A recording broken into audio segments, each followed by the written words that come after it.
Welcome to the Balanced Hustle podcast. I'm your host, Lindsay Sherman, fitness coach for burnt out perfectionist. If you're ready to break free from overwhelm, simplify your nutrition, and make fitness finally work for you instead of against you, you're in the right place. Each week, we'll dive into easy strategies to balance your health with your busy life. Let's hustle for balance, not burnout. Grab a seat and let's dive in. Hello, welcome back to the podcast. The dogs are settled in next to me, so that means it's time to talk, time to record. Sometimes I just act like I'm talking to them and they're actually listening to me, but they love to be with me when I'm recording, and as long as they stay chill and don't start barking at each other, we will be all good. But I think that they are in cuddle nap mode for now, so hopefully it stays that way. But today's podcast is a topic that I'm excited to talk about. We are talking about basically how I get everything done, how I manage to do everything that I do, how I manage to juggle the multiple roles that I juggle, and kind of all my tips and tricks for how I do it. So, and by the way, how I do it without losing my mind, because I used to lose my mind on a daily basis. I used to be so burnt out, so stressed, and I can honestly say now that I feel like I do more, like I have more projects and things going on than I used to have, and I am less burnt out, and I'm working less. So I think that's really important, is not how we do everything all of the time and be the most productive that we can be, but how do we do it and balance that? Just like the name of this podcast, how do we balance that and but also have that hustle, the balanced hustle? How do we do it without losing our minds and without going completely insane? So that's what we're going to be talking about today. And honestly, that mental part is so important, because oftentimes we think that we can just handle everything and we can do it all and we'll relax later and catch up later. But the truth of the matter is that if we don't have that balance as we go, we're going to hit a wall, we're going to burn out, and it's going to ruin our progress or make us uninspired to continue, make us quit something that maybe we are really passionate about and that we do love. It can really be huge to have those roadblocks when we hit that stressed out burnout point, and it can really make us have a bad relationship with a lot of things. I've seen that too with working out, and obviously I'm a fitness coach, I'm a personal trainer, so I've seen people just get burnt out with working out and thinking that they had to be going to the gym 5 days a week and lifting a certain amount of weight every time they went to the gym, and then they start to kind of resent it. So that's what we don't want to do, is we don't want to build a resentment towards the things that we love, towards the things that inspire us, just because we've gotten so inspired that we've taken on too much at once, right? So that's why we want to have that balance. So let's get into it. So for those of you who don't know, I am a fitness coach. I'm a certified personal trainer and nutritionist, but that is not all I do. That is not even my full-time job. So I do this part-time. It is my passion.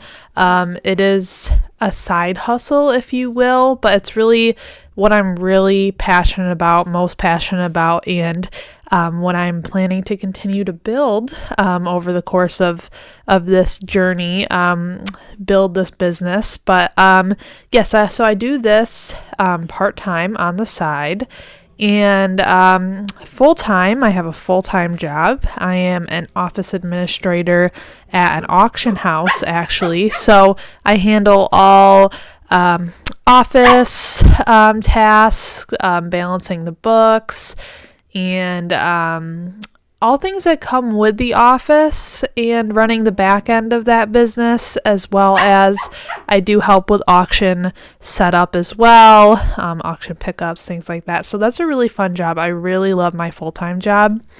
And then obviously I have clients on the side that I take, and I only take a certain amount of clients to kind of allow myself to not be burnt out. So that's my main 2 jobs. I'm trying to stop my dog from barking as we speak because I do not like editing. I do not want to cut all of this out.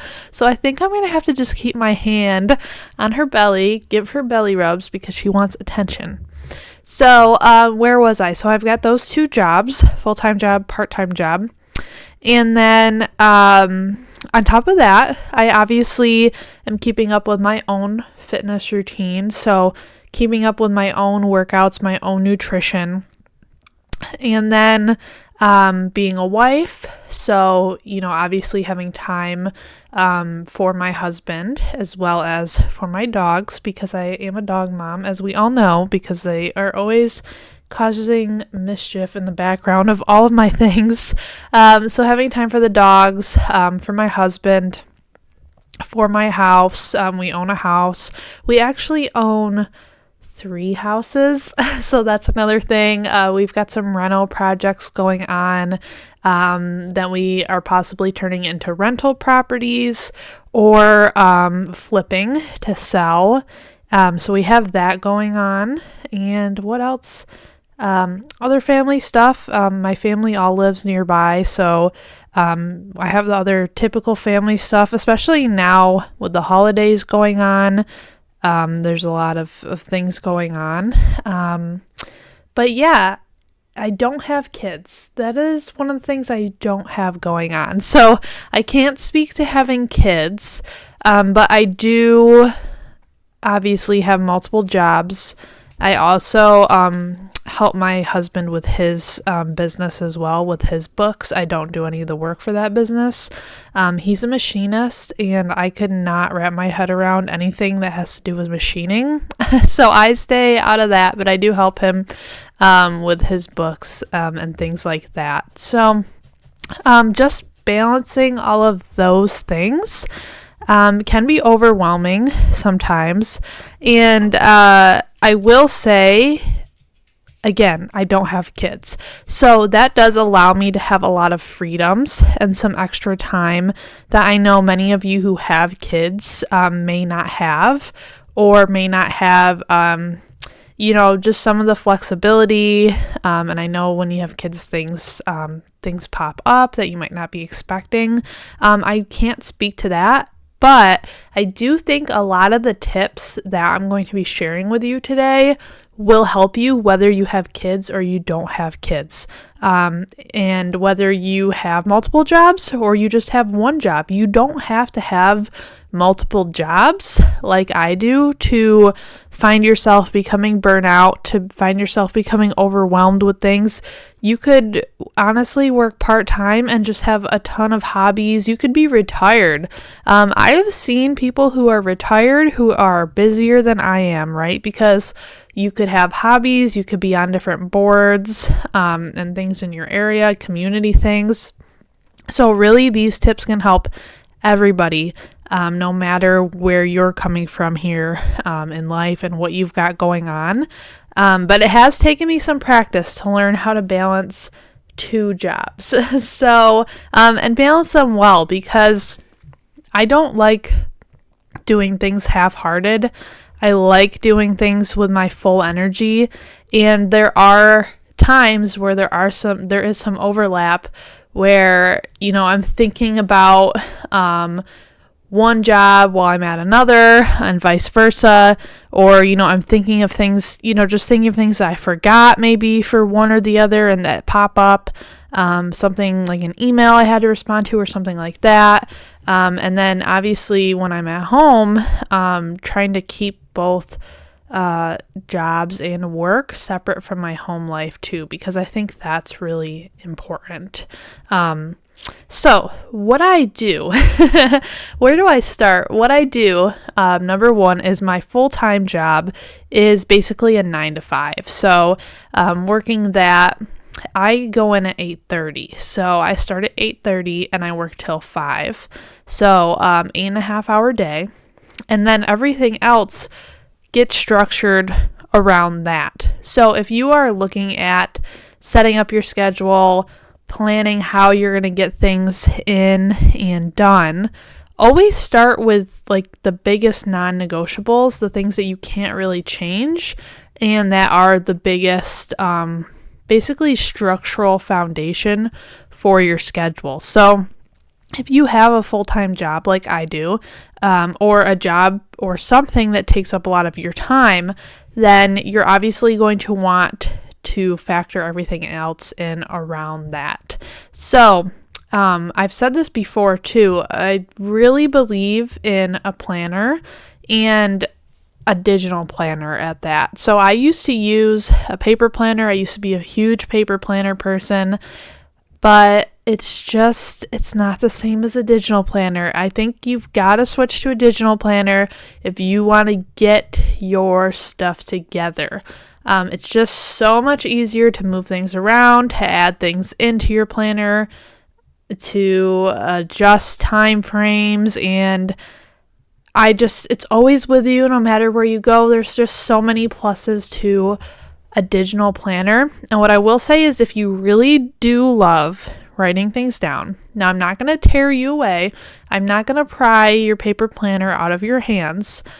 But if you do want to switch to a digital planner for all of the benefits, but you think that you will be missing that kind of aspect of writing things down, what's been really helpful for me is journaling. So when I switched to a digital planner, I found that I just liked just jotting things down, making lists, not in a typed format, like actually writing lists. I really miss that. So I use my journal for those things, things that I just kind of want to put on paper.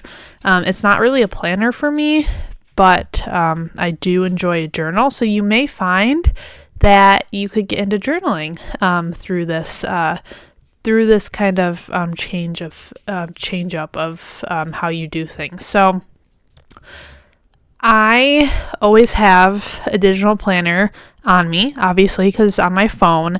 And again, this is how I start planning everything out, planning my days, and looking at how I'm going to fit everything in. So starting with that full-time job, I put that in there right on my planner. Again, that's 8:30 to 5, and then it does take me half an hour to drive there and back. So we're really looking at an 8 to 5:30 time frame out of my day. So when we look at that, and then we look at me having a side business that I want to build, also wanting to keep up with my fitness and my nutrition personally, and then also wanting to have family time and time to relax, as well as time to help my husband with our properties and things like that, time starts to get really crunched, right? So what I do is I am not a person who is working out 5 days a week. No, not for me. Will take too much of my time, and I will always kind of be thinking about other things I could be doing. So what's been effective for me is doing 3 workout a week schedule? 3 workouts per week. Let me just check my calendar. I just switched it up a little bit from what I was doing. 3 workouts per week. And what I'm doing is I'm doing these in the morning so that they are out of my way. I'm not getting home from work and then having to do a workout. I have been an evening workout person in the past, but I just find it so much harder to drag myself through a workout in the evenings. It is hard to get out of bed in the mornings, but I really like that it's out of the way. So what I do is 3 mornings a week I do my workouts, and I've recently gone down to more of a 30 to 45 minute workout format. I was at a point for the last about a year where I was doing hour to hour and a half workouts, and at the gym also. So I was driving to the gym doing hour and a half workouts. And at that point in my life, it felt like I had the time for it. And now recently, especially with the holidays and some other projects and things I've got going on, I don't feel like I have the time anymore. So I've gone down to 30 to 45 minute workouts versus hour to hour and a half. And that has been really helpful for me, especially as things have gotten busier, for me to feel like, okay, I'm still getting my workouts in. I'm still staying consistent, doing 3 workouts a week. And you can definitely still see progress, see results with shorter workouts, only doing workouts 3 days a week. You don't have to be in the gym 5 6 days a week to see results. Definitely not. So that is what I've done with my workouts to make it feel like they aren't taking up all my time when I have a lot of other things to do. However, it's still really important for me to make those a priority and to get those in, because it just helps my mental health so much more. I really need it to stay sane. So getting those in. But what I do in addition to that, because I do sit at a desk a lot of the time for both my jobs, really, is having a daily step goal and getting those steps in and walking the other days of the week. So while I have 3 workout days per week only, I am still being active and moving all of the rest of the days each week. And I did forget about this. I have 3 lifting workouts, and then I have a 4th one that is just a yoga workout a day. So I kind of balance some of that mobility in there with lifting also. And again, that is only about 30. Usually I don't do more than 30 minutes of yoga. So that's what that is. So again, I'm staying active all of the days of the week, but I'm not getting that lift in 5-6 days a week, because I just find it's so much harder to balance everything, like I said. So what I do is I lift, like I said, 3 mornings a week. So that would be Tuesday, Thursday, and Saturday. And then I do yoga on Sundays.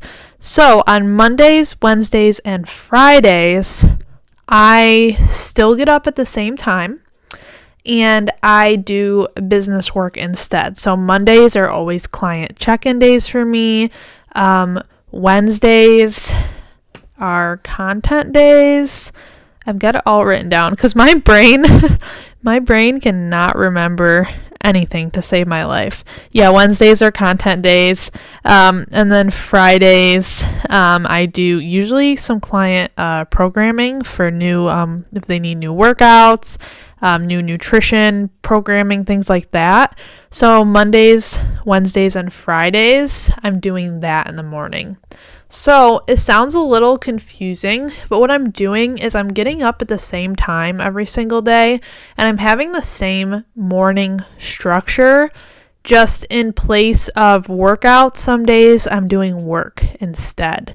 And I usually work for at least an hour, and workouts again are like 30 to 45 minutes. So I've got it all chunked out so that on the days where I have a workout, since it's shorter than the time that I work, I usually do some reading and things like that, or just have a little extra time to get ready in the morning, especially because I've been sweaty and working out. I kind of need that anyway, so it works out.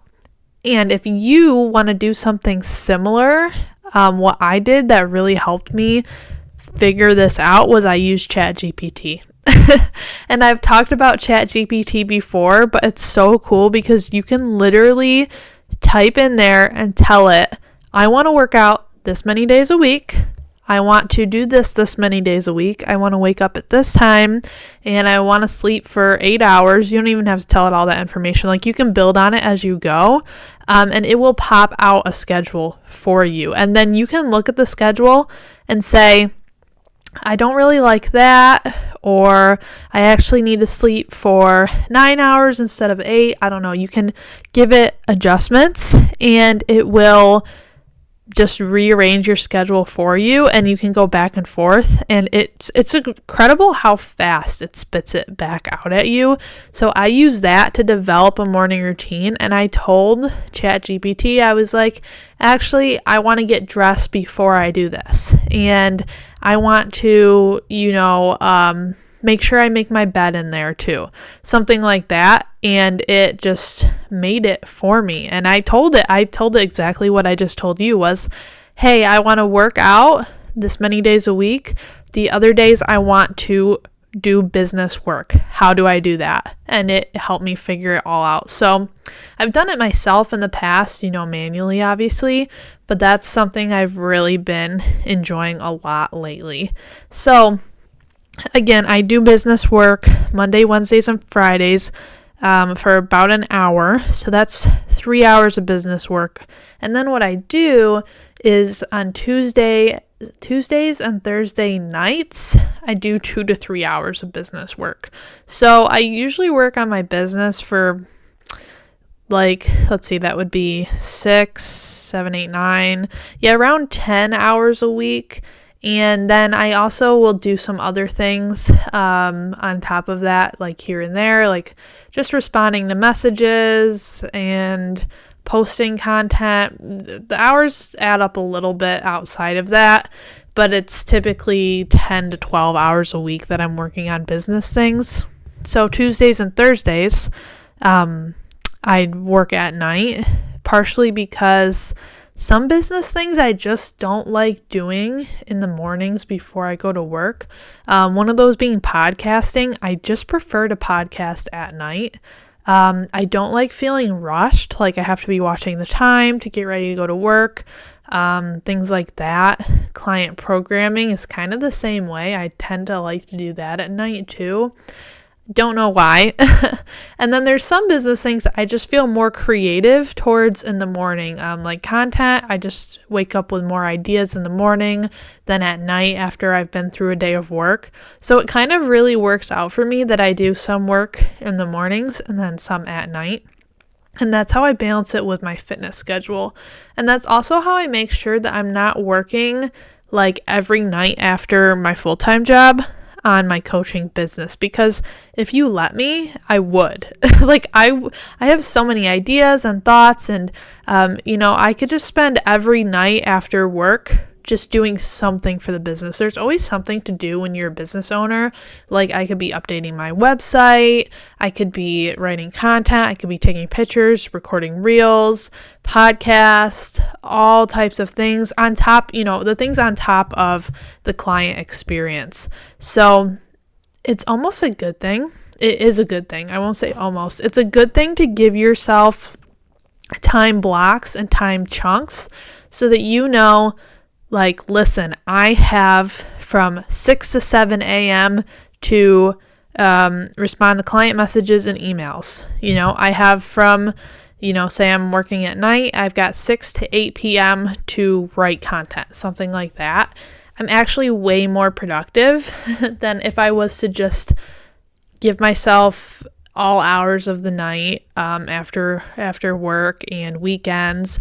I'm trying to get in the habit of avoiding working on weekends. I don't respond to client messages on weekends. They can do without me for 2 days. It's actually good that they don't really bother me on weekends, my clients. But it's good to also exercise just that independence too. So from me and kind of work through things on their own, and then I'm always there first thing Monday mornings to respond to them. And that was something I had to learn when I first started coaching, was I just wanted to be like the coach that responded to my clients' messages like right away, like as soon as possible.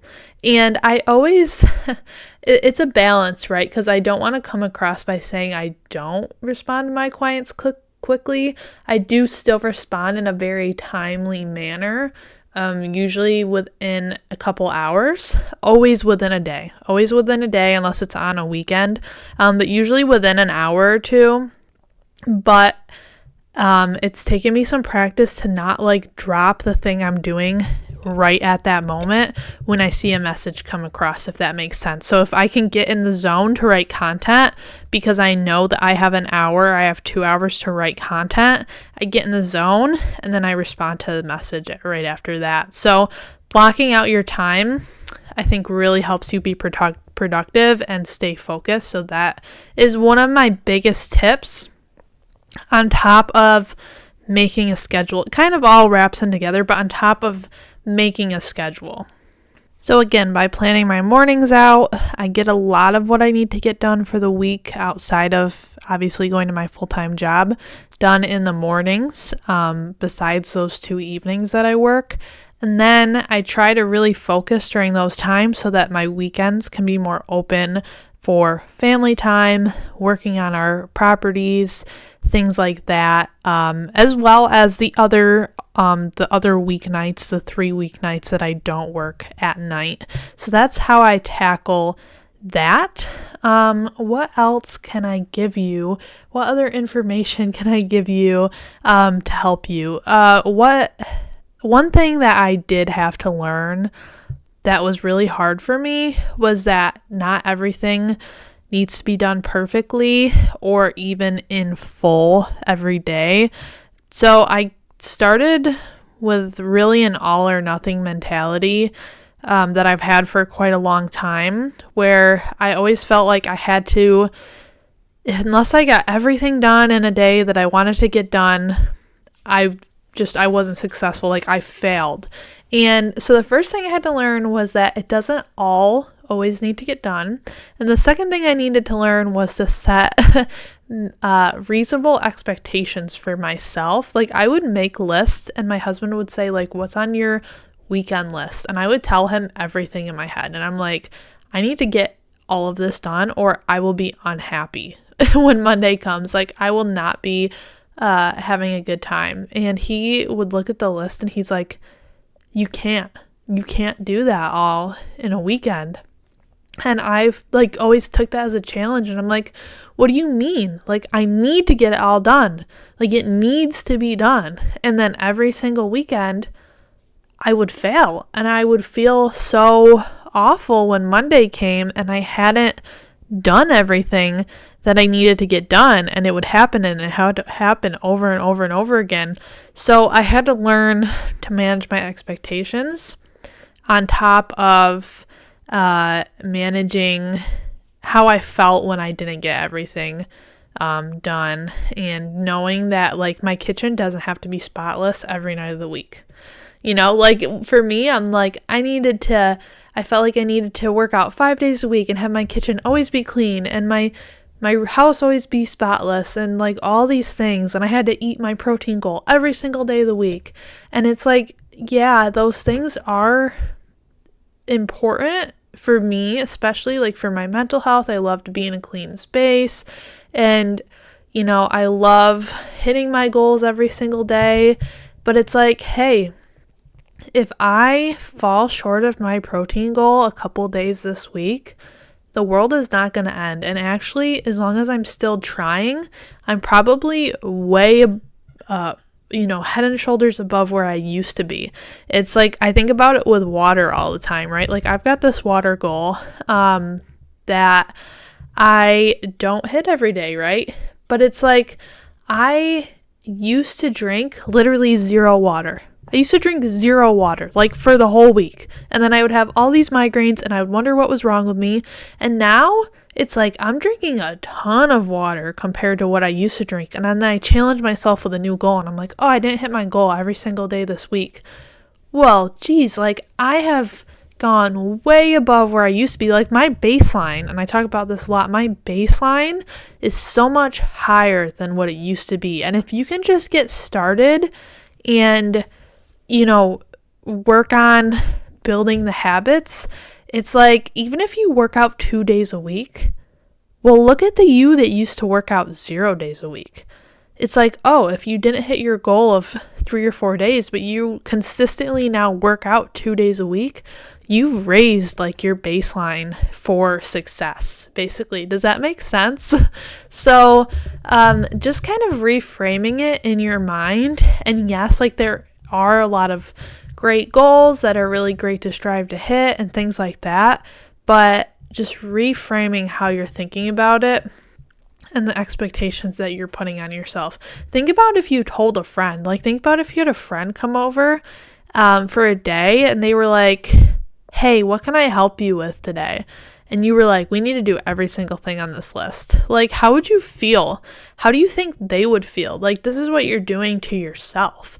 So in short, like, I do have a lot of tips and tricks and methods for how I do everything. And I say everything with quotation marks because I'm not doing everything every single day. Most days I actually fall short of doing a lot of things I want to do. But I've just built habits to get the important things done and prioritize the things that need to be prioritized. Like for me, client experience is number one. So I'm always checking my client messages, making sure that their programs are up to date, that they have adjustments if they need them, checking everything I need to check so that my clients have the best experience possible.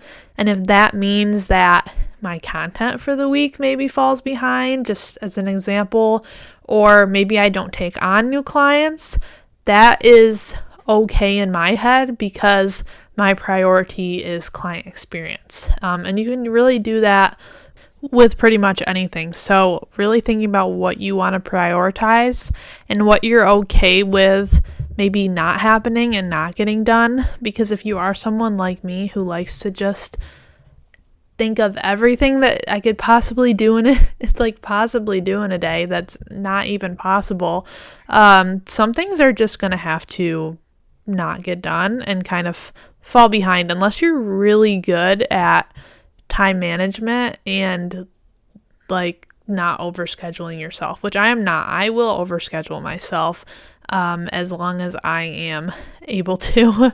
So that's a tip that I have there. And then my last tip, if we're talking about just getting everything done and feeling like we are, on top of the world, checking off all the boxes, my last tip is just to kind of keep doing things in small chunks. So I mentioned that I always like to have a clean kitchen, right? Who doesn't? Everyone likes to have a clean kitchen. Makes you feel so good, makes you feel so free and like you can go do anything, right? Like I can go read a novel when my kitchen is clean. When my kitchen's dirty, I don't always feel like I can read a novel, right? Like I don't feel like I can relax. And if you're like that, you might have had a hard time in the past like I have. So my biggest tip for that is to keep doing things in manageable chunks, basically. So just constantly, I heard someone say one time, they had a quote and it was like, if you can do it in less than a minute or something, just do it immediately. So that applies if we're talking about kitchens. Like when I cook something, I clean as I go. So if something needs to be thrown in the trash, I don't just put it on the counter and leave it there because it takes me less than a minute to do it. And maybe the quote was 30 seconds or something, but it's like when you eat dinner, if you are like us, you eat dinner in front of the TV. Just picking up your plate when you go back in the kitchen and bringing it into the kitchen with you instead of leaving it. And then at the end of the week, you've got all these plates and cups and things to pick up out of your living room. So for me, I'm probably not going to do the dishes every night, right? There's some nights I obviously work on my business and record podcasts and things that I'm not going to do the dishes because I still want time to relax with my husband and watch TV. But I will pick up my trash, I'll pick up my dinner, I might clear a few things off the island. Just keeping up with small things that are really manageable and easy to do as you go really adds up in the long run. And you don't have to spend a lot of time doing it, but even just when you're getting dressed in the morning, just kind of putting your clothes in the hamper as you're getting dressed, it doesn't really take any extra time, but it saves you a lot of time later. It applies to the gym too. When I'm done with a workout, I just put my weights back where they go. Obviously, if you're working out in the gym, you definitely should be doing that. Don't leave your weights racked for the next person. But when I'm working out at home, it can be really easy to be like, okay, I'm done with my workout, like on to making breakfast, and leave my stuff all over the floor. But I always just pick up my weights, roll up my yoga mat when I'm done. Saves me a lot of headache later and helps me feel like I, again, am doing everything, even without a lot of extra effort. So I hope that this helps somebody tonight just figure out how to get, their schedules under control, get your schedule under control. And one thing that I didn't mention is that sometimes some things might just have to go, right? So I talked about this in one of my last podcasts about quitting. I did have another job. I was working at my local gym, training in person, also part-time, and I had to let that go this year because I needed to make room for the things that were important to me here in my business, as well as make more space for that time to unwind, that time to relax, and not be on the move all the time. So some things might just not be able to fit into your schedule. And while that is a hard thing to grasp sometimes, especially as people, if you are like me again, that just want to do everything, it can be really hard to grasp that, but necessary sometimes. So in addition to all these kind of tips and tricks I've given you, as well as an example of how I kind of structure things, that might be something that you also have to look into later. And feel free to message me. Again, you can find me on Facebook, on Instagram. I'm on Instagram as Lindsay Sherman _fitness. You can find me on there. And if you want some ideas, if you want to kind of shoot me some of your things in your schedule, we can shoot those back and forth and just talk about things. Or definitely try out ChatGPT too, because I think you'll really like it. And just try to also be realistic with yourself. I had to be really realistic when I was planning my morning routine, and just remember the why behind it. And my why was to get 3 workouts in a week and get the certain amount of things done in my business, and how I was going to do that. It wasn't a time to start adding a bunch of things in there just to add them in and to make myself feel like I was really productive. It was a time to just get in the things that I know I needed to get done, and have it be manageable and doable and sustainable for me too. So try out ChatGPT, send me a message if you need any help, and I'm looking forward to talking to you in the next podcast. So we'll talk soon. All right, bye-bye.